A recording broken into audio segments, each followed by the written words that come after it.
অত্র প্রতিষ্ঠানের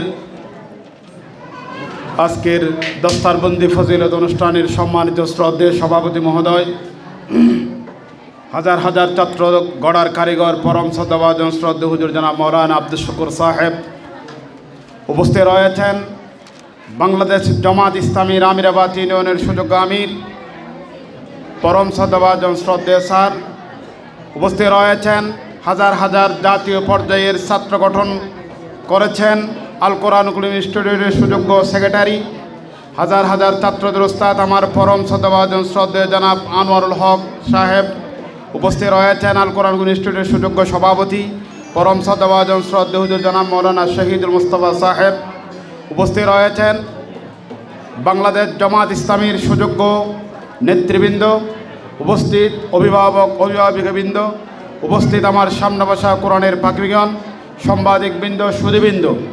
আমি একজন একজন করে সকলের নাম বলতে পারি, কিন্তু সময়ের অভাবে সকলের নাম স্মরণ করতে পারছি না, বিধে আন্তরিকভাবে দুঃখিত।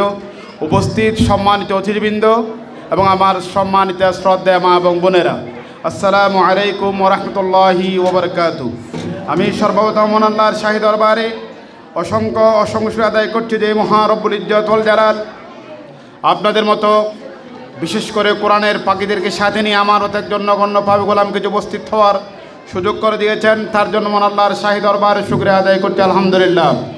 তার সাথে সাথে বিশ্ব মানবতার মুক্তির কাণ্ডারি প্রফেট বিশ্বনবী হযরত মুহাম্মদ মুস্তাফা সাল্লাল্লাহু আলাইহি ওয়াসাল্লামের উপর দরুদ এবং সালাম প্রেরণ করছি, যিনি সমস্ত মানবতাবাদকে ইরশাদ করে দিয়ে আল্লাহর জমিনে আল্লাহ তিনি প্রতিষ্ঠা করেছিলেন।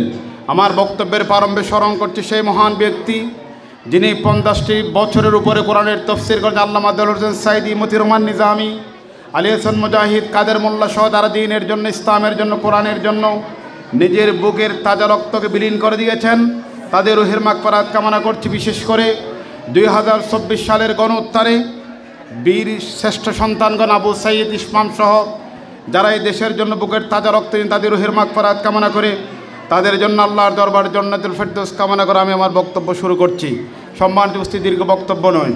পরম শ্রদ্ধাভাজন শ্রদ্ধেয় শুকুর সাহেব হাঁটি হাঁটি পা পা করে এ পর্যন্ত এসেছেন আপনাদের সন্তানদেরকে জাতি হিসাবে গঠন করার জন্য, দ্বীনি শিক্ষায় শিক্ষিত করার জন্য এই প্রতিষ্ঠান প্রতিষ্ঠিত করেছেন। এই প্রতিষ্ঠানের শ্রদ্ধেয় শিক্ষকগণ, আমি বিশেষ করে অভিভাবকবৃন্দ যারা উপস্থিত রয়েছেন তাদেরকে উদ্দেশ্য করে বলতে চাই, এই শিক্ষকগণ হচ্ছেন জাতির কারিগর। শিক্ষকদেরকে আপনাদের সম্মান এবং শ্রদ্ধা করতে হবে। আর বিশেষ করে যারা হেফজখানা এই মাদ্রাসার জন্য ষড়যন্ত্র করতে চায়, বিভিন্ন মাদ্রাসায় যারা ষড়যন্ত্র করতে চায় তাদেরকে স্পষ্ট ভাষায় বলে দিতে চায়, এটা কোরআনের প্রতিষ্ঠান, এটা দ্বীনি মার্কাজ, এটার সাথে বেয়াদবির আগুনের সাথে খেলা করবেন না। আগুনের সাথে যারা খেলা করতে চায়, কোরআনের সাথে যারা বেয়াদবি করে, কোরআনকে যারা এই পর্যন্ত অবমাননা করেছে, তাদের পরিণতি ভালো হয়নি। আপনারা মনে করবেন এই প্রতিষ্ঠানের কোনো অভিভাবক নেই, সেটা মনে করবেন না। এই প্রতিষ্ঠানের অভিভাবক লোহাগাড়ার সর্বস্তরের জনসাধারণ রয়েছে এবং তার পাশাপাশি বাংলাদেশ জামাত ইসলামের নেতৃবৃন্দ এই প্রতিষ্ঠানের পাশে রয়েছে এবং আমি নিজেই যত হেফজখানা রয়েছে তাদের পাশে আমরা রয়েছি। আপনারা এটা মনে করবেন না এগুলো পর্যন্ত পিছির সরকারের লালিত দালালগণ এগুলো পর্যন্ত আপনারা ওপেন চলাফেরা করতে পেরেছেন, তার জন্য আল্লাহর দরবারে শুকরিয়া আদায় করুন, আলহামদুলিল্লাহ বলেন। কিন্তু আপনারা মাদ্রাসা নিয়ে চেনমিনি খেলা করতে চান কেন? আজকের বক্তব্যে স্পষ্ট ভাষায় বলে দিতে চাই, এই মাদ্রাসা নিয়ে কেউ চিনিমিনি খেলা খেলতে চাইবেন না। আগুন নিয়ে আল্লাহর হস্তে কেউ খেলা করবেন না। আপনাদের পাল্টা জবাব দেওয়ার জন্য, দাঁত ভাঙ্গা জবাব দেওয়ার জন্য আমরা প্রস্তুত রয়েছি এবং যে কোনো মোকাবেলায় আপনাদের মোকাবেলা করার জন্য প্রস্তুত রয়েছি। আমরা কারো কাছে মাথা নত করতে চাই না। আল্লাহর ওয়াস্তে আপনারা প্রতিষ্ঠানের ব্যাপারে সবাই সদয় জ্ঞাপন করবেন এবং আন্তরিক সহযোগিতার মধ্য দিয়ে এই প্রতিষ্ঠান আল্লাহ যাতে কবুল এবং মঞ্জুর করেন সেই দোয়া কামনা করছি। বিশেষ করে আল্লাহ রাসূল সাল্লাল্লাহু আলাইহি ওয়াসাল্লাম বলেছেন, খায়রুকুম মান তাআল্লামাল কুরআনা ওয়া আল্লামাহু, ওই ব্যক্তি সর্বোত্তম যে ব্যক্তি কোরআন শরীফ সহি শুদ্ধরূপে পড়তে পারে এবং অন্যদেরকে পড়াতে পারে, সেই ব্যক্তি হচ্ছে সর্বোত্তম। আল্লাহ পাক সুবহানাহু ওয়া তাআলা যেই সর্বপ্রথম আয়াতটি অবতীর্ণ করেছেন, ইকরা বিসমি রাব্বিকাল্লাযী খালাক, পড়ো তোমার প্রভুর নামে যিনি তোমার সৃষ্টি করেছেন। বাংলাদেশের এই 56,000 বর্গমাইলে টেকনাফ থেকে তেঁতুলিয়া, রূপসা থেকে পাতুরিয়া, সুন্দরবন থেকে বান্দরবন যে লাল সবুজের পতাকা বিশ্বের মাঝে উত্তীর্ণ করেছেন, একমাত্র হাফেজ কোরআনটাই করেছেন। বাংলাদেশ কোনো কাজেই চ্যাম্পিয়ন হতে পারেনি, শুধুমাত্র একমাত্র কোরআনকে নিয়ে চ্যাম্পিয়ন হয়েছে। বাংলাদেশের সালাহ আহমদ তাকরিম সহ, মুশফিক সহ অসংখ্য বীর শ্রেষ্ঠ সন্তানগণ বাংলাদেশের মধ্যে শ্রেষ্ঠ এবং সর্বপ্রথম কোরআনের পুরস্কার নিয়েছেন এই বাংলাদেশের সন্তানগণ। সেই হিসাবে আমি বলতে চাই, আপনারা দেখতে পেয়েছেন আমাদের ধর্ম মন্ত্রণালয়ের উপদেষ্টা যিনি তিনি চট্টগ্রামের মধ্যে হাফেজদেরকে সাথে নিয়ে উনি সম্বর্ধনা অনুষ্ঠান করেছেন।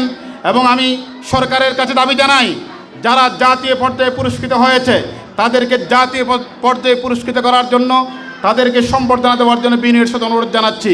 আর আপনারা দেখেছেন বাংলাদেশের মধ্যে হেস বিভাগ হাফেজে কোরআনগঞ্জ যেভাবে বাংলাদেশকে এগিয়ে নিয়েছে, কোনো বিষয়ে সেটার হয় নাই। আল্লাহ সুবহানাহু ওয়া তাআলার এটা মুজিজা। আল্লাহ সুবহানাহু ওয়া তাআলা বলেছেন, ইন্না নাহনু নাযালনা যিকরা ওয়া ইন্না লাহু লাহাফিজুন। কোরআনের হেফাজত করার দায়িত্ব একমাত্র আল্লাহ সুবহানাহু ওয়া তাআলা নিয়েছেন। সেই ধারাবাহিকতায় আমার প্রাণপ্রিয় লোহাগাড়াবাসীকে অনুরোধ করতে চাই, আপনারা শিক্ষকদেরকে সম্মান করবেন, প্রতিষ্ঠানের যারা ছাত্রদের রয়েছেন তাদেরকে স্নেহ আদর মমতার মধ্য দিয়ে আপনারাই হচ্ছেন শ্রেষ্ঠ জাতি। কবি বলেছেন, আমাকে একজন শিক্ষিত মা, আমি তোমাদেরকে শিক্ষিত জাতি উপহার দেব।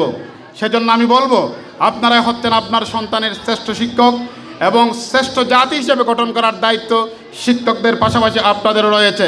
আমি আল্লাহর দরবারে দোয়া করি, আল্লাহ সুবহানাহু ওয়া তাআলা যাতে একজন সালামত তাকরিম এবং বিশ্ব পর্যায়ের ছাত্র যাতে এখান থেকে গঠিত হয়, সে দোয়া কামনা করে আমি আমার সংক্ষিপ্ত কথা শেষ করছি। বাংলাদেশ জিন্দাবাদ।